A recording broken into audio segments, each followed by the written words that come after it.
Welcome to Fearless Thinkers, the BTS podcast. My name is Masami Cookson, and our host is Rick Cheatham, head of marketing at BTS. On today's show, Rick has a conversation with Fredrik Schuller, who is head of BTS's coaching area of expertise. After 15 years in the San Francisco Bay Area, Fredrik returned home to Norway 3 years ago to better serve clients across Northern Europe. Fredrik's experience working with leaders at some of Silicon Valley's fastest-growing tech companies and the world's largest energy organizations has kept him on the cutting edge of building client results through people development. Hey, Rick. Hey, Masami. What's been, coming across everyone's feeds wherever they look right now is what's going on with AI and what's going on with the different free tools out there that can just radically change what work looks like. I was looking at this crazy one where this guy loaded every Adele song and told it to write, and the thing was amazing. It's just kind of mind-blowing what technology's doing now. I'm a huge Adele fan, so if it results in more music from her, I'm here for it. Well, the terrible thing is it's maybe not more music from her, it's music from some random computer that's been programmed to sound like her, but still, it's good. Woof. But so with Fredrik today, we get deep into the power of coaching. AI can bridge the gap between those coaching sessions. It's a great chat. Cool. Let's get into it.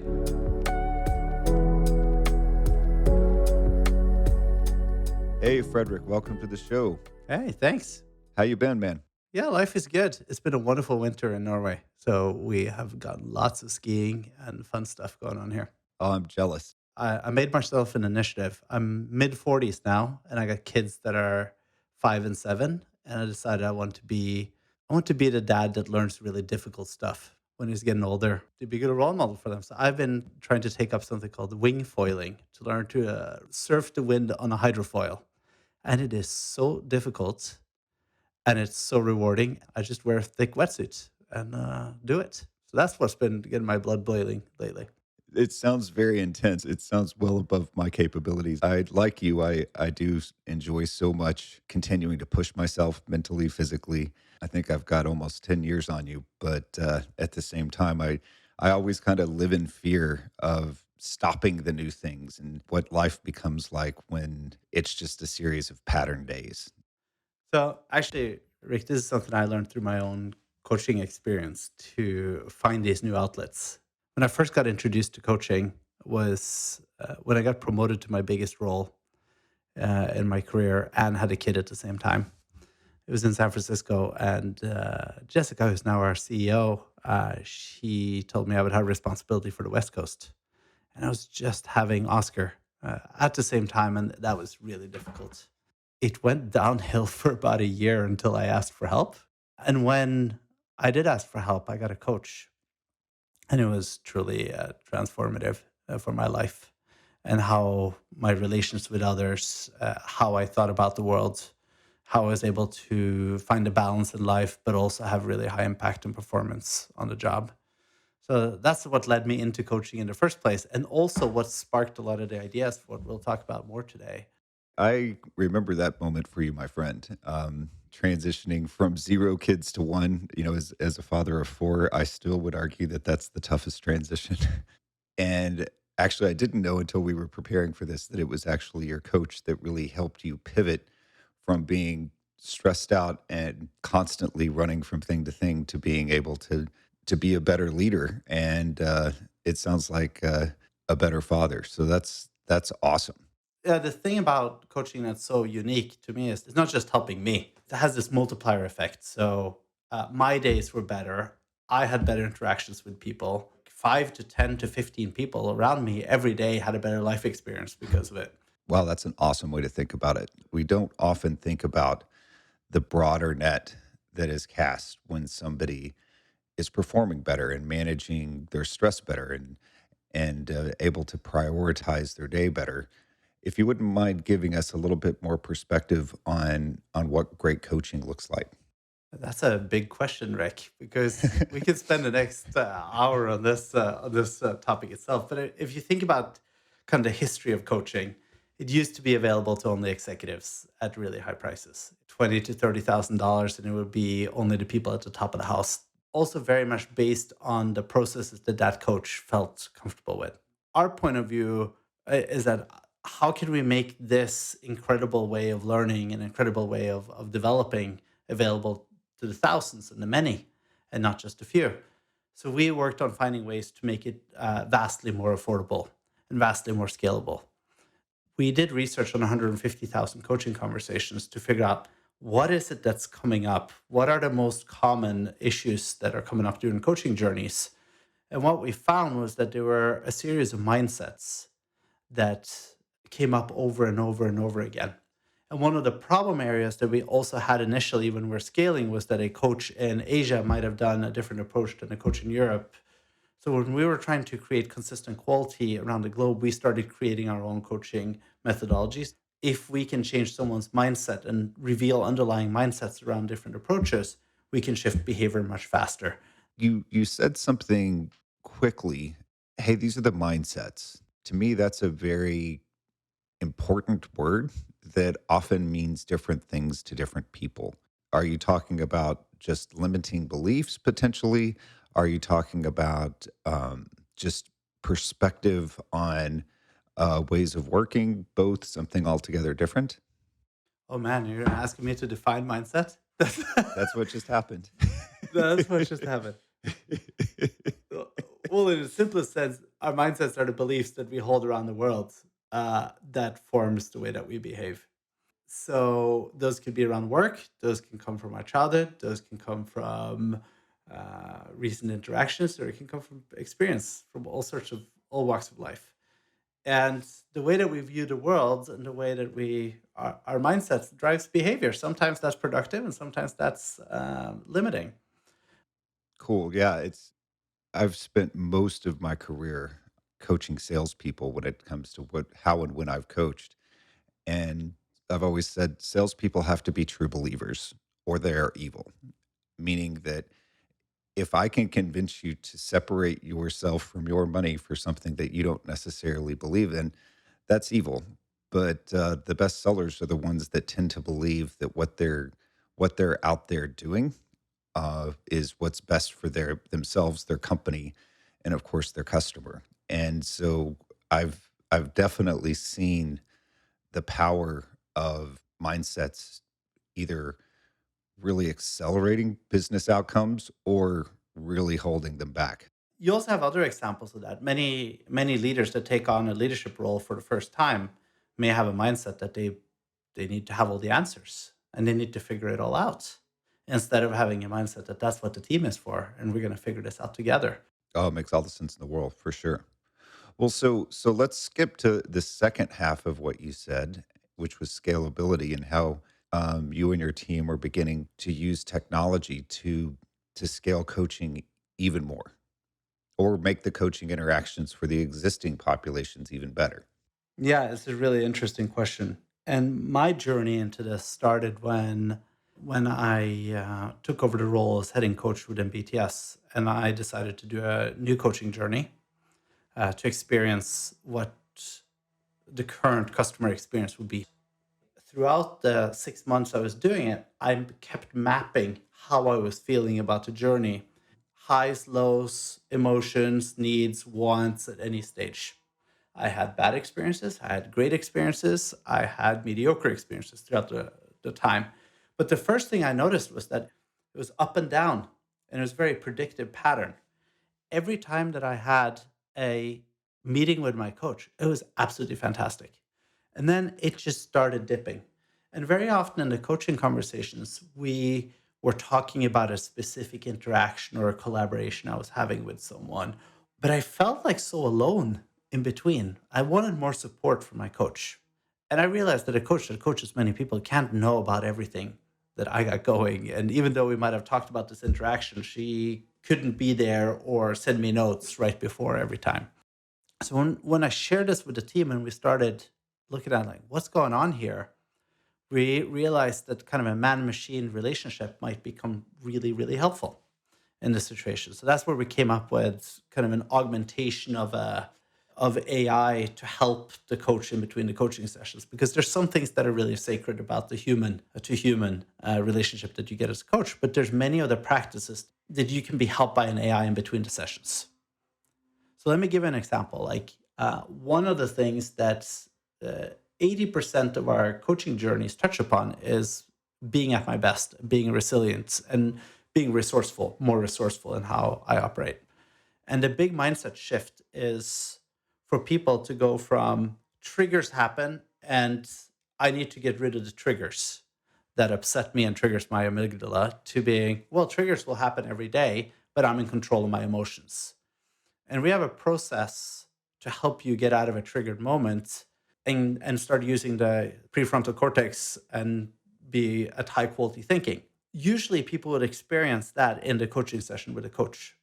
That process is called ETC. It's about the emotion, the truth, and the choices that you have in that situation. And it's really helpful. And you have a big aha and it's like, oh my God, I had no idea that I could help myself become more resourceful in these situations. But it's really difficult to do. And it's maybe 3 or 4 weeks till the next coaching session.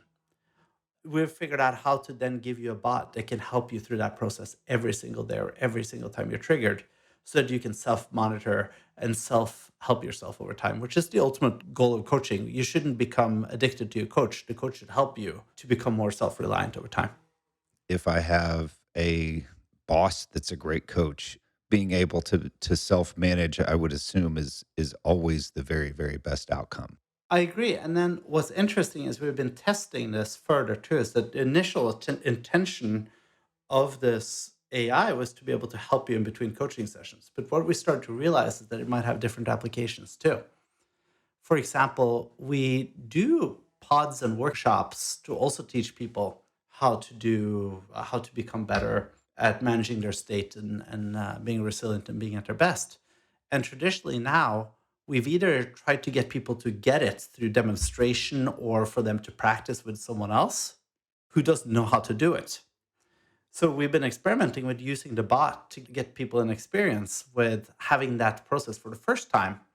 And what we're seeing too is people are more honest and open up way more with a bot than they would do with a coworker, for example.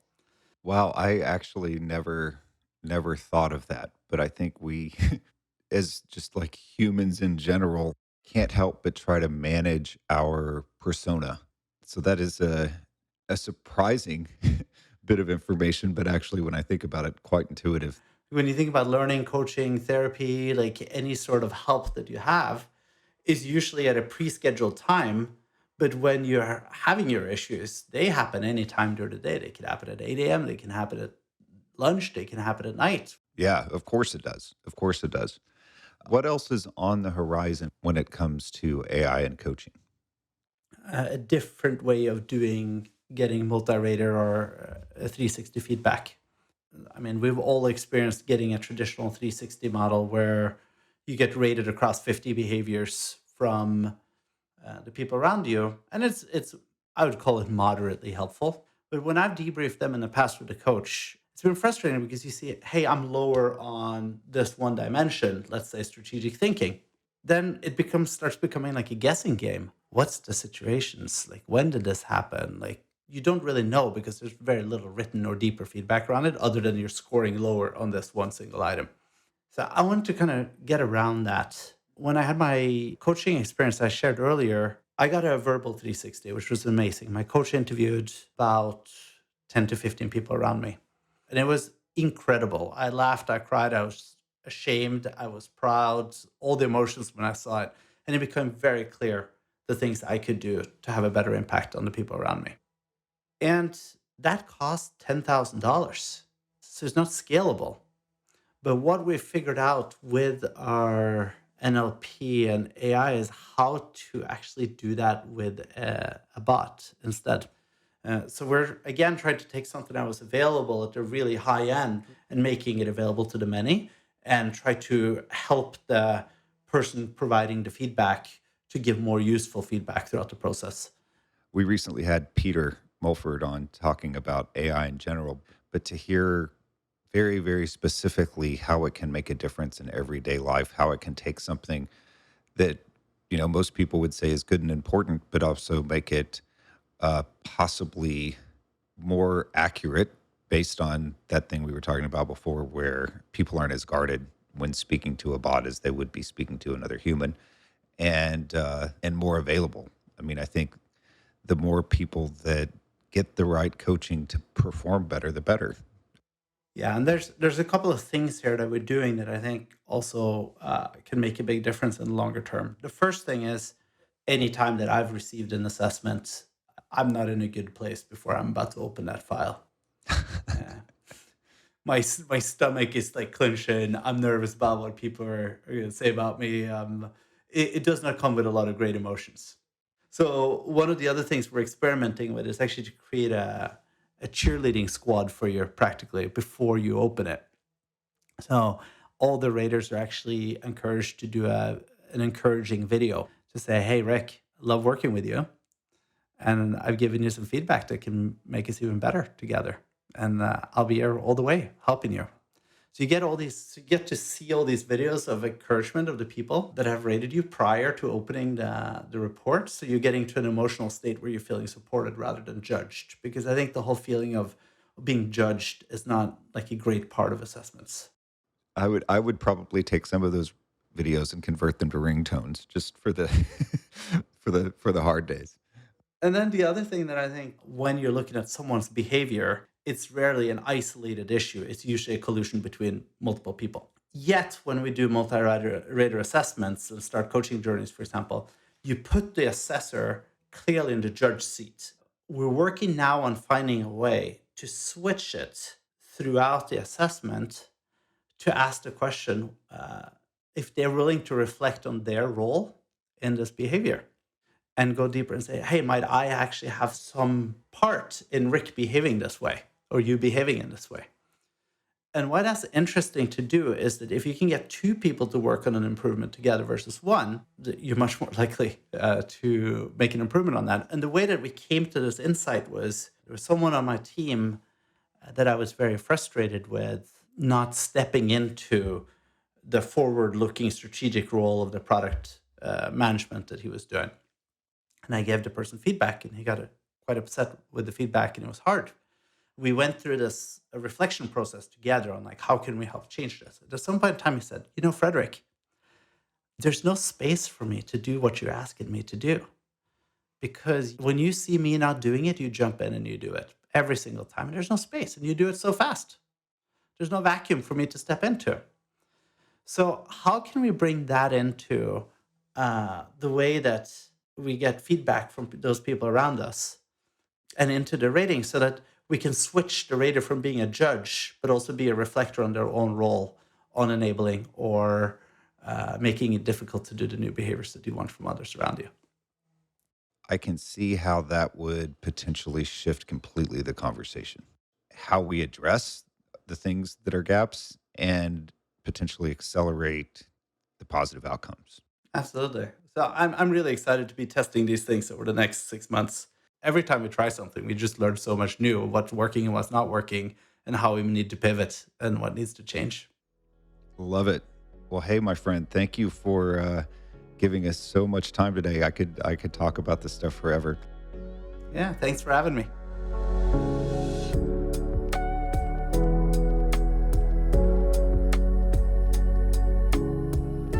If you'd like to stay up to date on the latest from the Fearless Thinkers podcast, please subscribe. Links to all of the relevant content discussed in today's podcast are in the show notes, or you can always reach us at bts.com. Thanks again.